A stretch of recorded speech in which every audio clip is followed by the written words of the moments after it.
যদি আল্লাহ আমার রহমত করে, আপনারা যদি দয়া লাগে, আপনারা যদি মায়া লাগে আমার দেখিয়া, আমার এই গড্ডা দেখিয়া আপনারা যদি একটা কিছু করুন আমারে, তো উপকারী হইল। আমার নাম রিনা আক্তার। আমি আপনার সাথে একটু কথা বলব। আমার একটা ঘর, অনেক আমার এই জায়গাটা ছাড়া আমার আর কিছু নাই। আমার একটা ঘর যে বাইরে ফরনের আগে গড় পড়ে, পাঙ্গা একটা ঘর। তাই আমার 3 ছেলে, আমার স্বামী কানে একটু কম শুনে। এখন স্বামী কথা বলার লাগে আমি দিছি না, কম শুনে দেখিয়া আমি বলতাছি।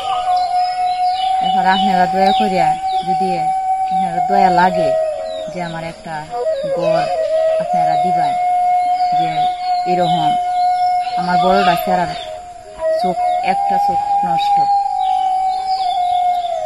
আপনারা যদি দয়া করে আমার একটা ঘর দেন, আমার অনেক উপকার। আমার এই জায়গাটা ছাড়া আমার আর কিছু না। ভাই কি করে? ভাই এই যে কাজ টাজ করে, মানুষের বাড়িতে কাজ করে, মানুষ এনে কাজ করে, দিনমজুর। দিনমজুর। আচ্ছা, এই যে দিনের দিয়ে দিনের দি খাই, এরকম এভাবে আমরা চলতাম। আপনি যে পিছনে যে ঘরটা যেটা আছে, এই ঘরটা ছাড়া তো আর ঘর নাই? না, নাই, আর কিছু নাই আমার। আচ্ছা, কিন্তু যে বৃষ্টি পড়লে পানি পড়ে পুকুরের ভিতরে? বৃষ্টি পড়লে পানি পড়ে। ভাঙ্গা গড়টা দেখে যায়, ভিতরে গড়টা দেখে চলে। ওই যে দেখেন ভাঙ্গা গড়টা দেখে যায়, এই যে ভাঙ্গা, এই যে সারা পানি দেয় ভাঙ্গা, বৃষ্টি পড়ে।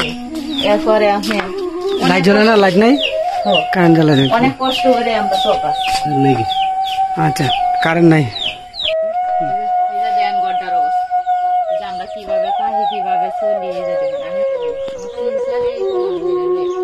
বড়টা ছেলে চোখটা নষ্ট, আর স্বামী কানে শুনে কম। আমি বলতেছি আপনার যদি দয়া লাগে, আপনার যদি মায়া লাগে,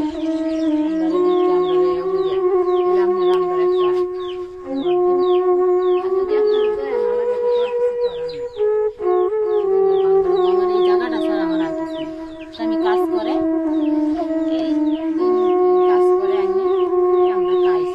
এভাবেই চলতে হচ্ছে না? এইভাবে চলছে।